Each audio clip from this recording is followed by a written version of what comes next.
And welcome back to Sunset Rewind. Kevin Dull with you, as usual, joined by Moe Pottios. We're looking at game number 3, week number 2, Huntington Beach. Coach, what do you got? Happened to make that game. The 22-ranked in Orange County Oilers took their 2-0 show on the road to Long Beach Wilson High School, looking to get to 3-0 and get off to their best start since the 2004 season. They didn't waste any time. AJ Vandermade, their all-everything wide receiver, was going to catch a little bubble pass here and take it into the end zone for a touchdown. As usual, nicely done by AJ. Boom, and taking out a defender in the process. He is so fast. He had scored another touchdown before the first half. Huntington Beach would go up 14-0. And then in the second half, third quarter, Coach Brown got his ground game going. Ran the ball 11 straight times with Geracitano finishing off the drive. He'd actually handed off the ball to him 10 of those 11 plays. Wow. You know, he's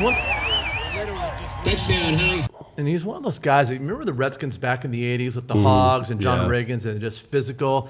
That's the kind of running back Jack is. He's just physical in between the tackles. I think his biggest gainer of the night was only 15 yards, but he had over 150 yards rushing. Well, all that work he did in the weight room, too, is obviously paying if you remember, massive dividends right now. That's right. And you remember we talked to Coach Brown in the offseason, and he talked about how strong he was in the weight room, and you can see the way he runs. He runs with bad intentions, and, boy, he's a guy I would not want to have to square up against.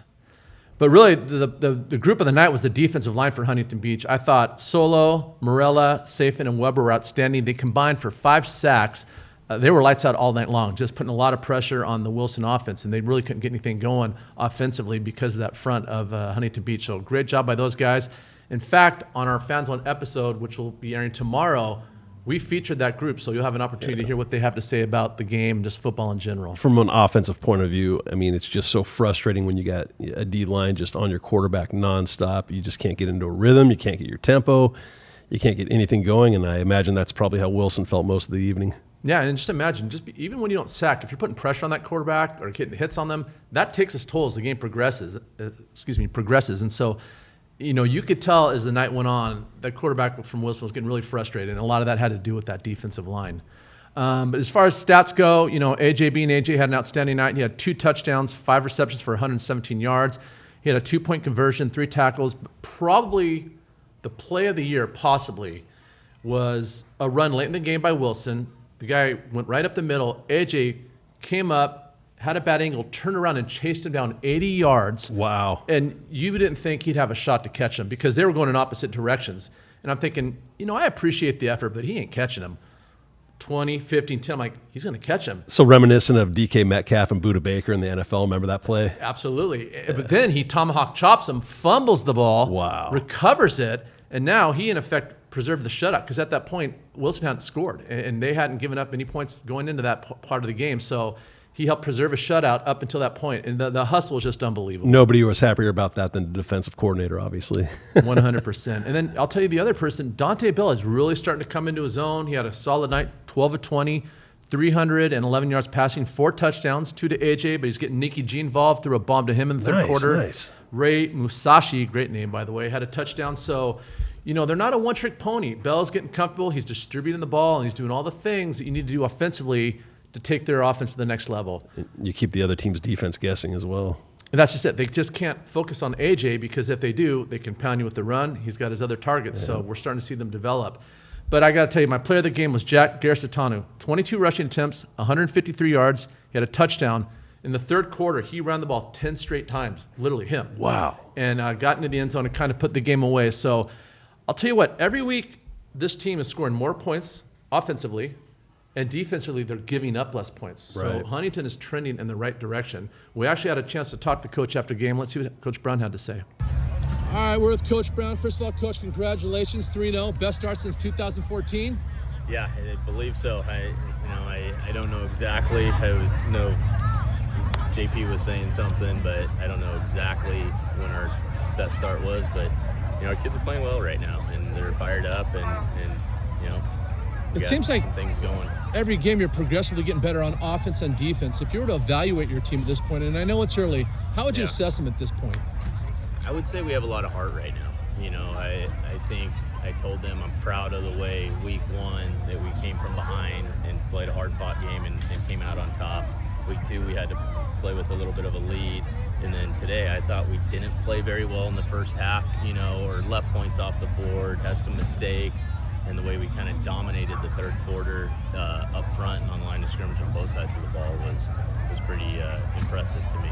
So now you're 3-0, you're ranked, the players are excited, the fans are excited. How do you keep the players in check to make sure they don't get so much caught up in that part of it and just focus on the next week's opponent? I mean, we preach it every day or every week on Monday that the next game is the most important one, and this is huge for us. We got El Toro is one that we didn't give away, but we lost in the fourth quarter last year, and it was a big one for us. So this is going to be the biggest game of the season this week coming up. So you play on Thursday nights, Friday nights, Saturday. Does it matter to you? Do you have a preference of which night you could play at in a perfect situation? I mean, I prefer Friday just to have that extra day, but I mean, it's worked out where we have 3 Thursdays in a row, so it kind of is the same thing, minus the Sunday. But it'll be interesting this week with Labor Day being on Monday. It switches the schedule up a little bit. We'll probably go in the morning or something, but we just got to be focused. And this week was tough because it was our first week of school, so there's always that distraction on a short week. So proud of the guys, proud of how they're playing and their heart and their effort. They're showing a lot of toughness. Last question. Any scouting this weekend, or is it all about El Toro? They played tonight. Yes, they did. I think they played Fountain Valley. They came up tonight. short by a lot, actually. So we're most likely going to go watch Edison play Olu. Okay. I would assume tomorrow. I think it'll be a game time decision in the morning. Tonight, too. So, right. So those are our next 3 opponents. So Edison will be the third one. Coach, you guys are off to a great start. Congratulations, and go Oilers. Thank you. Appreciate it. Though I got to make one small correction. I said the defense kept giving up less and less points. They gave up 13 week 1, 7 week 2. They did give up a touchdown late in the game, but there's an asterisk because they had pulled their starters out. So the starting unit, for all intensive purposes, had a shutout. Yeah, but absolutely. They did give up 7, so just that little correction. But having said that, next week, the 3-0 Huntington Beach Oilers will be home on a Thursday night against El Toro. Now, just a little side note. Edison, alma mater. Well, yeah, that too. Man, I don't know if I'm going to claim that this year the way they're playing. But Huntington Beach and Edison both have Thursday night games. So one of them will be at Cap Shoe. I'm assuming the other would be at Westminster. So check that out before you go to the game, because if you want to see Edison and you show up at the Huntington game or vice versa, you want to make sure you're at the right game. So you can call the school for details or double check with any of the players. The school should have that information. Yeah. So again, big shout out and props to Huntington Beach 3-0. Good luck next week against El Toro. Go get it done, Oilers. Great job.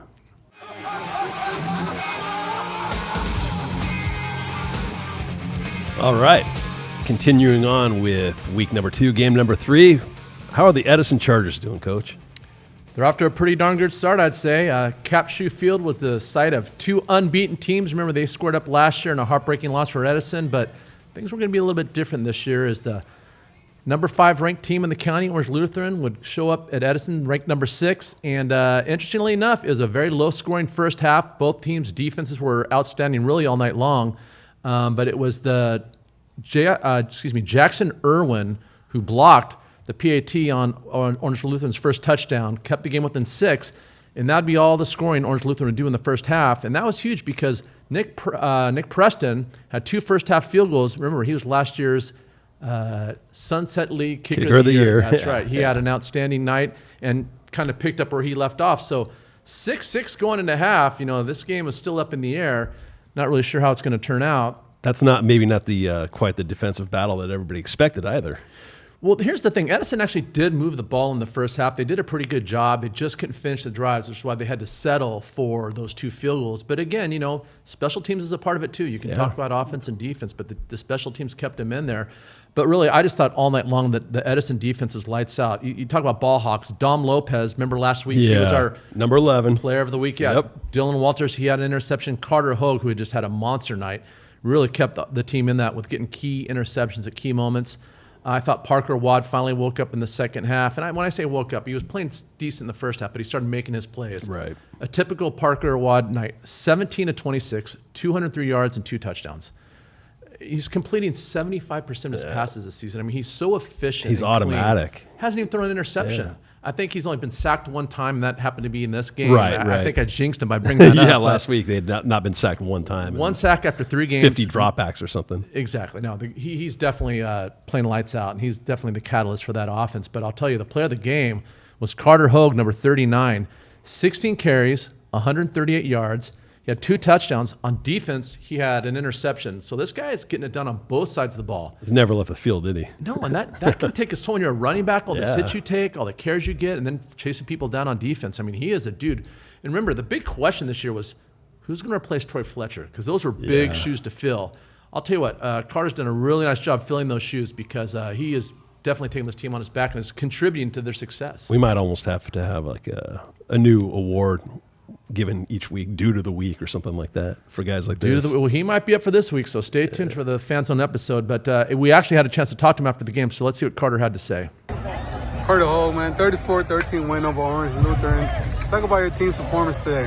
We played really well today. I mean, we had a rush start at first. Our offense wasn't driving, but we started to pick it up in the second half. And as you can tell by that scoreboard, we balled out tonight. So, yeah. You played both sides of the ball, man. You had an interception. You ran in for a touchdown, man. Talk about your performance today. I think I played pretty well today. We watched a lot of film, so I was prepared. Saw the plays, saw that QB bootlegging, and dived on that interception. So, yeah, I was... What was the game plan for you guys coming into this game? Make sure they don't drop any deep balls on us and stop the running back. Nice game. And that was Carter Hogue's post-game interview. And, one of the things, if you follow him on Twitter or you saw some of his quotes in the paper, he's very complimentary towards his offensive line. He understands that, what good is a running back without a hole to run through? That's right. And those guys did a great job. They blocked for him. He acknowledged them. And so I really appreciate that. And then also another shout out to Charger One. We talked about him last week. That's that YouTube show. Yeah. I got to see this game because of that YouTube channel. That's awesome. We can only go to so many games that, between the two of us. And so the fact that I was able to watch it over the weekend and kind of see these guys up close and almost watching it like I would on Huddle, reviewing the plays and watching. Edison is good. They are really good. Yeah. I'm kind of finding out why they're so good year after year. You just see how well they're coached, how hard they play. Consistent. The team is fired up. And that's a team that you want to keep your eye on. They definitely are going to make some noise as the season progresses. But we actually had a chance also to talk to Coach Grady after the game, so let's see what he had to say. Coach Grady, 34-13 win over Orange Lutheran. What are your thoughts after today's game? We played pretty inspired tonight. Defense came out and was kind of the catalyst to getting us going, and a bunch of big stops, a bunch of big turnovers, and in the second half we converted those turnovers into points, and that ended up being the difference. It was kind of a slow start, 0-0 in the first quarter. Second quarter was kind of the same, 6-6. What did you say to your team at halftime to get them motivated for the second half? Well, we got 24 more minutes of football. I didn't feel like we played our best football, and neither did our team, and I thought we responded in the second half. Talk about the play of Carter Hogue. He ran hard today. He had an interception on defense. Yeah. Well, I mean, he played almost every play on both sides of the ball. So we got a few guys doing that, and that's what we need. It's what our team needs. And he gave every ounce of everything he had tonight, along with everyone else on our team, and it was the difference in a lot of cases. Your defense, you talked about it earlier, but tell me more about the defense. They played well today. Had about 3-4 sacks, 3 interceptions. Yeah, I feel like we've been getting after people up front with our front four, and then mixing in some pressures and kind of put them on their heels a little bit. I mean, they're very, very good, and I don't know, I'm just proud of our guys. Thanks for your time. Thank you, Coach Grady, for that post-game interview. And, Coach, I got to tell you, this team is legit. I can't wait to see them play again. In fact, they're going to be home next Thursday night. They're taking on Palos Verdes. I like their chances going 4-0. Yeah, we'll address Palos Verdes in a couple moments here with the CDM game. But, Edison. No, they're firing on all cylinders. They got all the players at all the right positions. And that looks like a great football team, a great team. Oh, Edison, we wish you the best of luck this week going to get to hopefully 4-0. Take care of business, back to work, and get it done. Go get them, Chargers.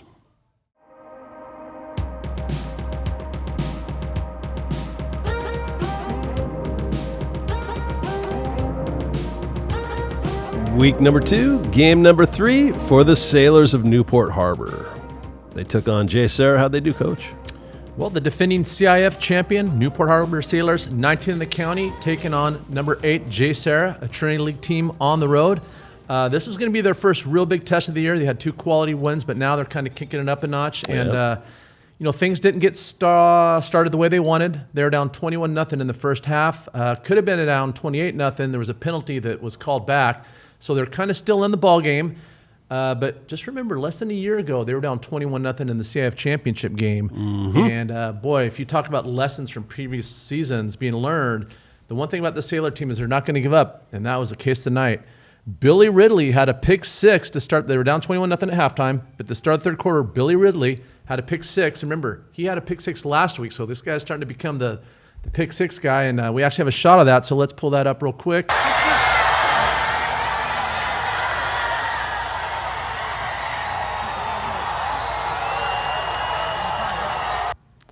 So at that point, it would become 21-7, and then all of a sudden the defense again, because offense was struggling all night, would be led by Jacob Carlon, forced a fumble. Trey Regitz would recover it in the end zone for another touchdown on the defense. Wow. So let's check that out real quick. They are. That is a sign.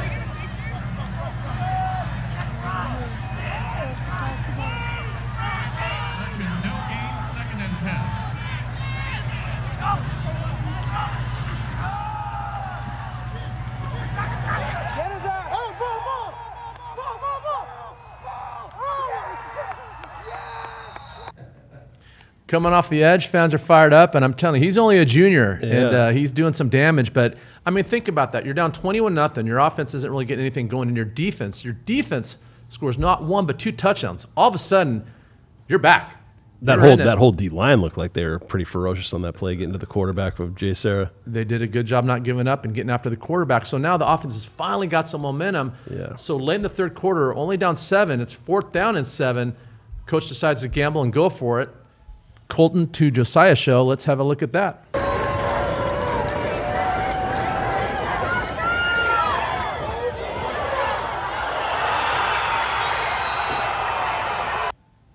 That'd get him down to the 2-yard line. 3 plays later, the quarterback would take it into the end zone. 21-21. And just like that, a game that was almost a blowout is all tied up. And now all the momentum is on the Sailor side. Unfortunately for Newport, J. Sarah would kind of get things settled down. They would get a touchdown, go up 28-7. Sailors would have a couple opportunities to try to tie it up late in the game, but they just fell short. But, that being said, the fact that they were on the road against the 8th-ranked team in the county, were down early, didn't give up, didn't quit. The defense got the offense back into it. The offense finally kind of woke up and made some plays. It wasn't enough, but I don't like the term quality loss because you play to win and to compete. But you can look back at that, and I'll tell you what, you can learn more about your team from a loss than you can from a win. And the fact that they never gave up and battled the whole time says a lot about them. Now, they got a big test this week. They're going to go on the road again. They're at Capo Valley, who's another solid football team. But this is their chance, kind of like, Fountain Valley had that tough loss and they bounced back. This is Harbor's chance to kind of pick up the pieces, watch the film, figure out what worked, what didn't work, fix it, and get back on the winning streak. Because if they can get to 3-1, that'll be a nice little record to have as you go into your last preseason game. I spoke with one of the new Newport Harbor faithful, and they were all pretty happy about this. You never, like you said, you never want to lose a game, but they really thought that this was kind of a character-building game. It showed the resolve of the Sailors. They were down 21-0, like you said, and they just didn't, pack it in, and they fought back. So I guess Coach Lofthouse moving forward has got to be happy with that. And, even though they didn't get the W, it was a great character game for them, and everybody seemed happy. And hearing that one video, it sounded like there's a lot of Newport Harbor fans that traveled well with them. Yeah, no, I mean, there's a lot of hype around this Newport team. Remember, they are the defending CIF champs. Yeah. They've got a nice win streak, or they had a nice win streak going. I mean, there's a lot to be excited about. They're got the great skill position players. Coach Still's got those guys killing it in the weight room. So they're doing all the right things to not only be a good program, but to continue to be a good program. So I'm looking forward to them to continue to improve, and I'm really curious to see how they perform in Sunset League play, because that's going to be the real challenge. But they showed they can hang with the big boys this week. Let's be clear about that. And don't forget, they still got the guy with the coolest nickname in the Sunset League. Kojo? Kojo. All right, go Kojo. Go Sailors. Good luck next week. Get her done.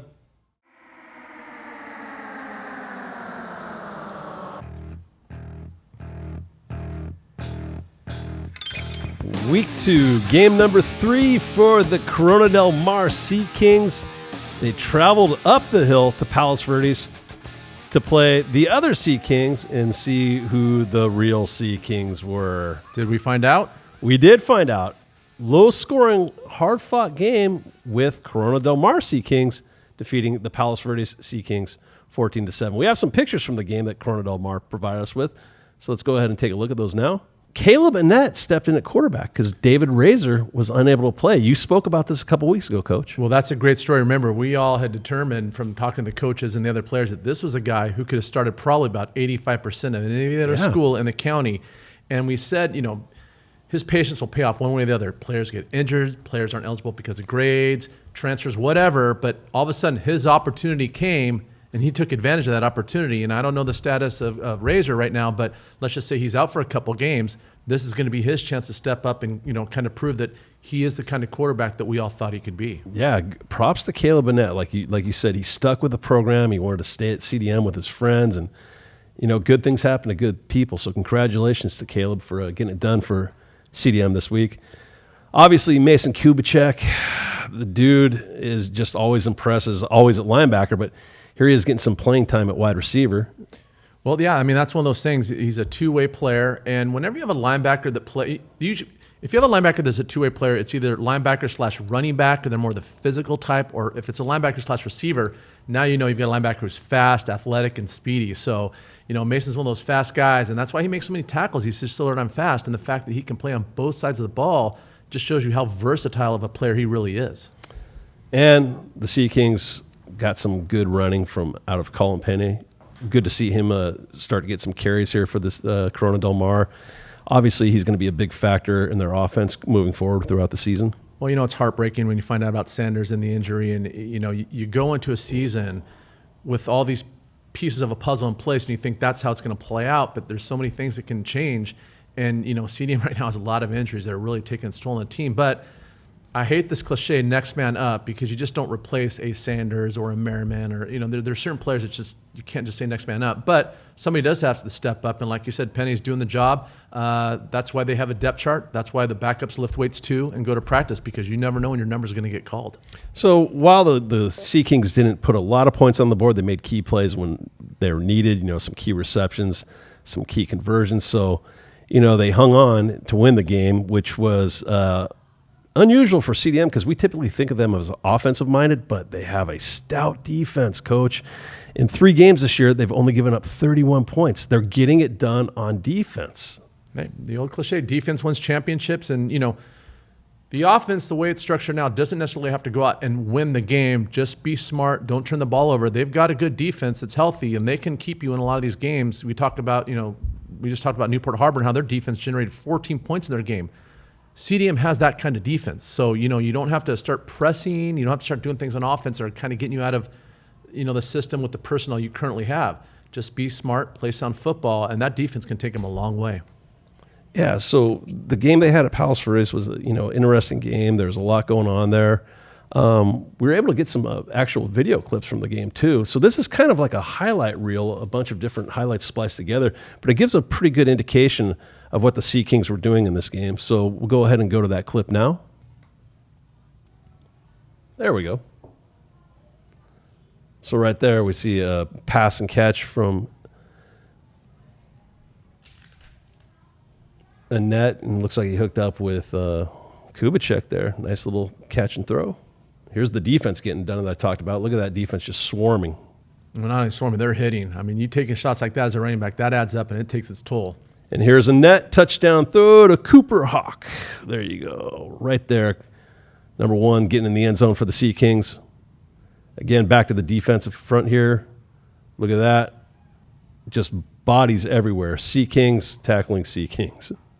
Yeah, no kidding. It's frustrating as a quarterback when you're rolling out trying to set up and you got 4 bodies flying at you from every direction. It takes its toll. So that's a great job by that front 7 of Corona Del Mar of harassing the quarterback and not letting him get set up or comfortable in the pocket. Yeah, so all in all, I think, if you were to talk to, any of the Sea Kings, they probably, expected to score more. But when you come away from a game like that and you win 14-7, a hard-fought game, and the injuries that the Sea Kings have right now are vast and numerous, especially losing Evan Sanders and Trent Merriman. That's 2 huge losses.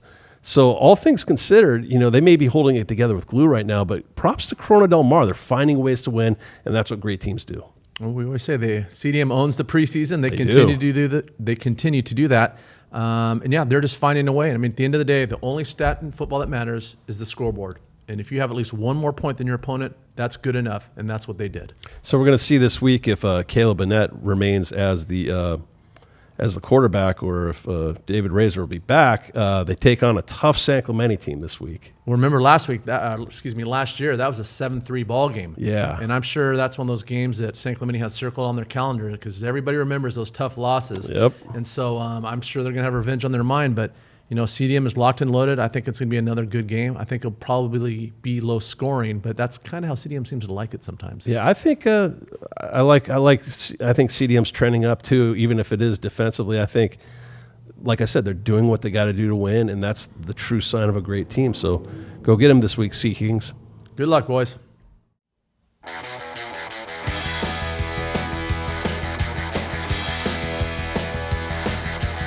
Week 3, Game 2.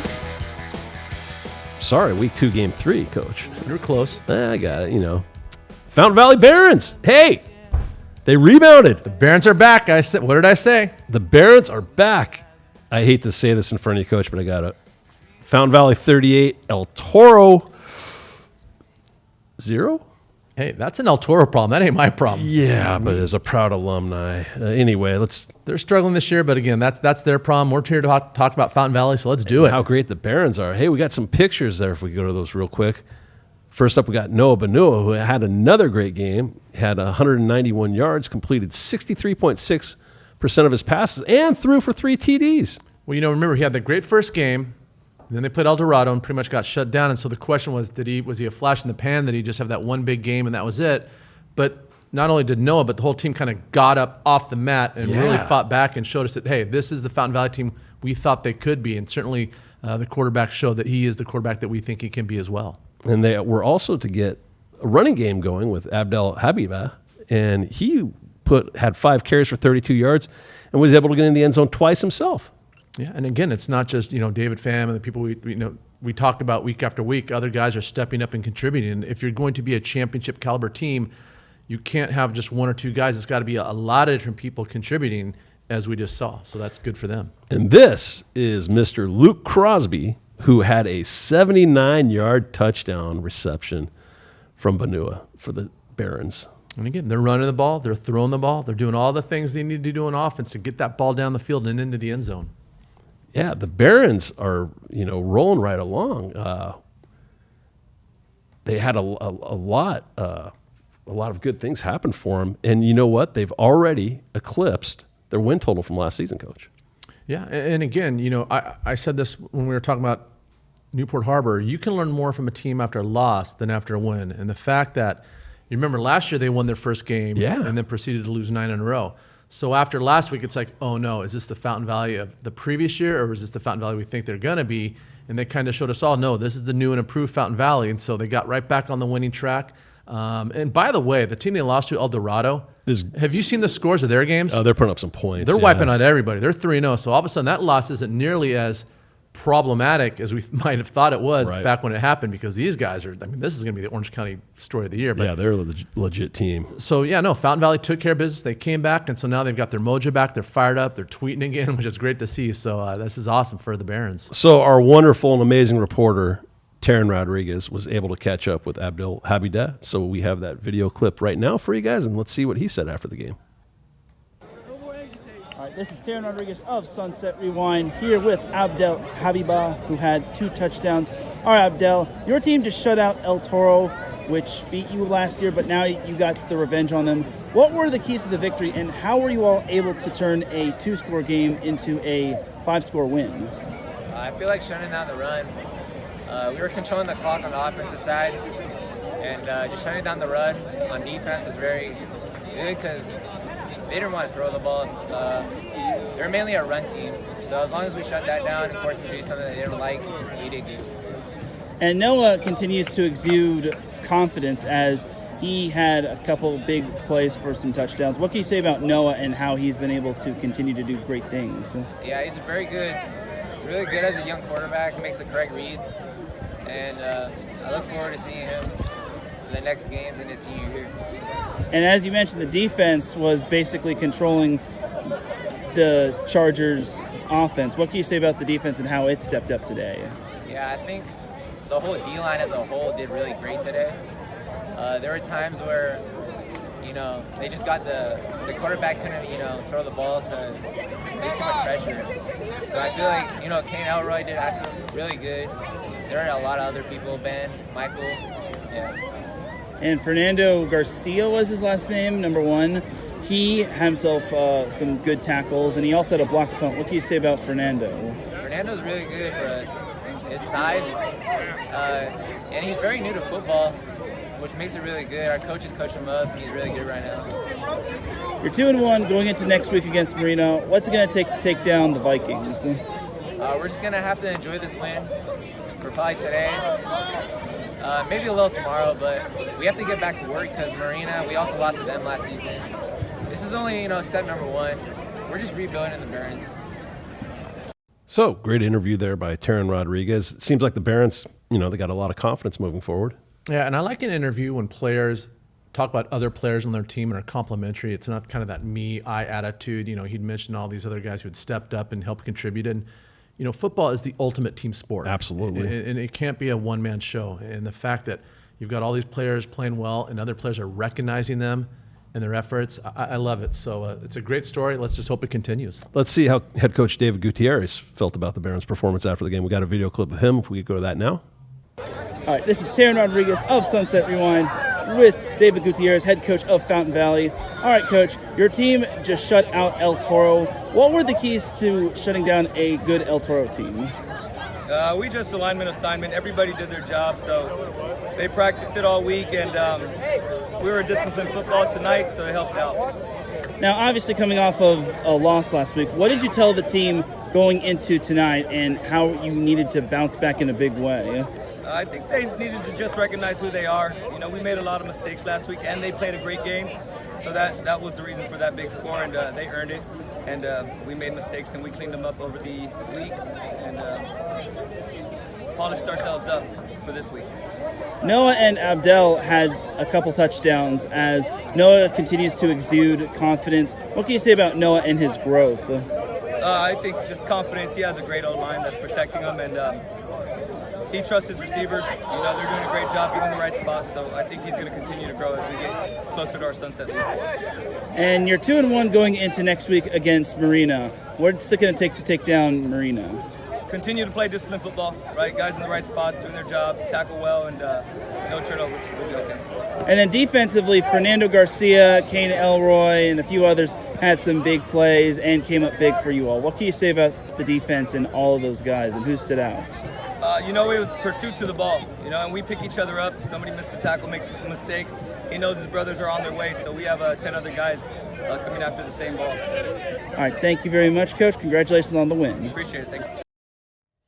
So, Coach Gutierrez kind of reiterated what you said, the whole team concept and how it's really helping the Barons and propelling them to new heights of success this year. Yeah, and now it's back to work. You get to enjoy that win for about 24 hours, and then it's it's on to Marina. They don't have time to sit and celebrate and think about, hey, we're 2-1. The one thing better than 2-1 is 3-1, and the only way that's going to happen is getting in the weight room, getting on the field, getting after it at practice, and getting back to work. I mean, you could already argue that this season has been a success because like I said, they've already eclipsed their win total from last year. However, you get the feeling that the Barons aren't going to rest on their laurels. They want to keep charging forward, and they want to, make an impact in the Sunset League this year. Yeah, no, their goal wasn't to get to 2 wins. I can tell you that. And their goal, was to improve off last year's, but that was a low bar. So there's no reason why they can't finish with a winning record, why they can't do some damage in the league. I said before the season, I think all the teams are making the playoffs. And right now, they're on pace to do that. There's a lot of work between now and then. I want to be clear about that. But if Fountain Valley continues to put in the work, do the things they need to do, there's no reason why they can't make the playoffs. But, hey, that's all down the road. Right now, you're focused on Marina. That's your only focus. So take care of business next week. Yeah, they need to rack up as many wins as they can get, and a win against Marina would be extremely instrumental in helping them, accomplish their goals of getting to the playoffs this year. So, they got the Vikings this week, but I feel good about what the Barons are doing. So go get them, Barons. Yeah, way to step up and get back on the W. Let's take care of business next week. Let's go.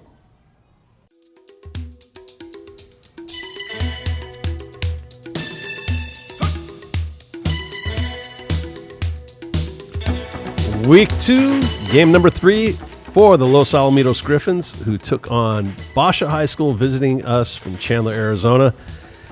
Tough one for the Griffins. Jumped out to a 21-0 lead and end up losing the game 33-28. Yeah, you know, I was watching that on that NFHS channel from the desert. I was out of town this weekend, and when it was 21-0, I'm texting you because you were at the game. I'm saying, hey, there might be a running clock, and you're going to be out of here in about an hour. And boy, what a turnaround that was. It was looking good. We have a couple pictures from Los Alamitos, if we could go to those now.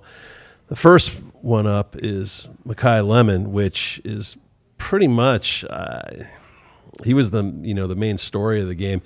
Makai Lemon had 2 catches, and he got in the end zone on both of them. He had 23 total yards, but he was flagged twice for unsportsmanlike conduct and then essentially ejected from the game before the end of the first quarter even happened.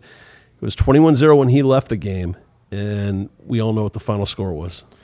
Yeah, so in football, if you don't know, if you get 2 personal fouls or 2 unsportsmanlike conduct penalties in a game, you are ejected from that game.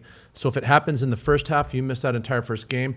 If it happens in the second half, then you're going to miss that second half in the first half of the next game. And so that's what happened. And boy, losing one of your stars like that, it really made a difference, because a game that was looking like going to be a blowout for Los Al, all of a sudden Bosch is back in it. And like you said, we know how it ended up. Yeah, it just seemed like their tempo and momentum was gone. That's how important Lemon is to that offense. They did have Cassius Asciante step up. He had 6 catches for 80 yards and a touchdown, so he filled in. But, I mean, you just can't replace a guy of the caliber of Makai Lemon.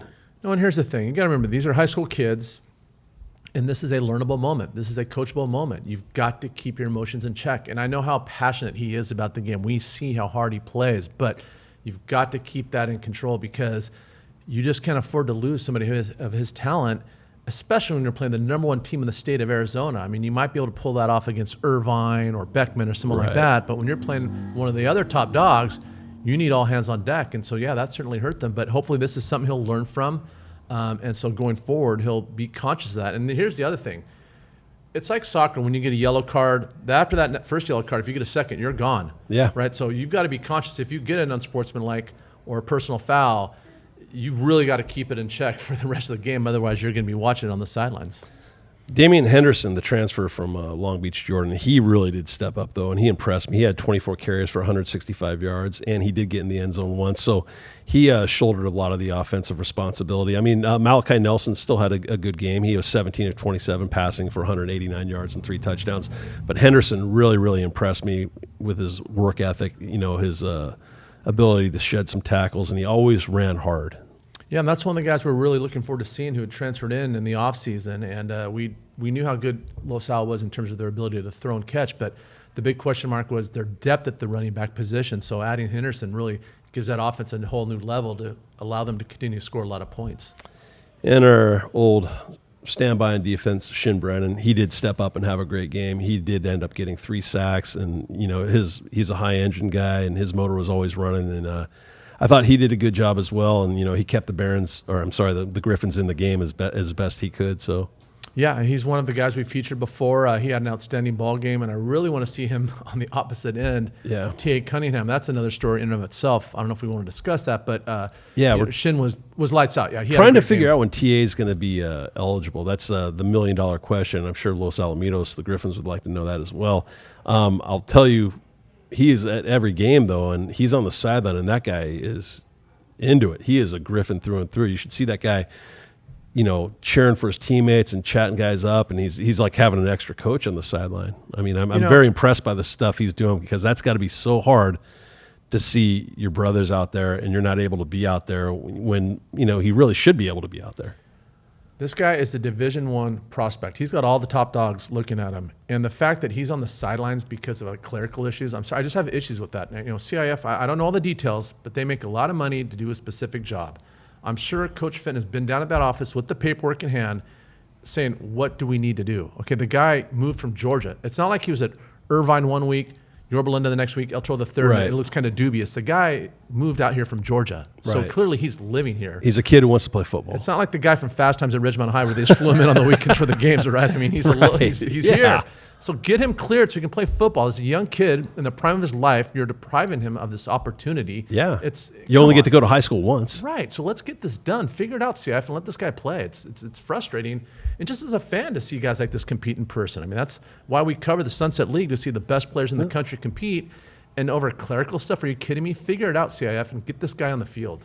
So the Griffins are now 1-2. I don't think anybody's hitting the panic button necessarily. I mean, they're playing probably the toughest schedule of any high school team anywhere, and it doesn't get any easier this week when they have Servite.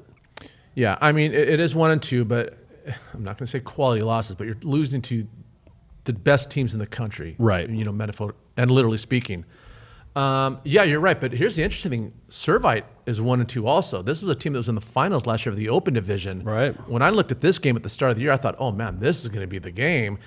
And now, after next week, one of these teams is going to be 1-3, which would have been unheard That's of. That's unfathomable to think of. Right. Yeah. So it's a big game for both these teams. It's probably the one I'll be at. But yeah, this is LaSalle at some point has got to get up off the mat and start taking care of business. Yeah. So tough challenge this week, but I think the Griffins are up to it. So we'll see how it plays out. Go get them, Griffins. Go Griffins.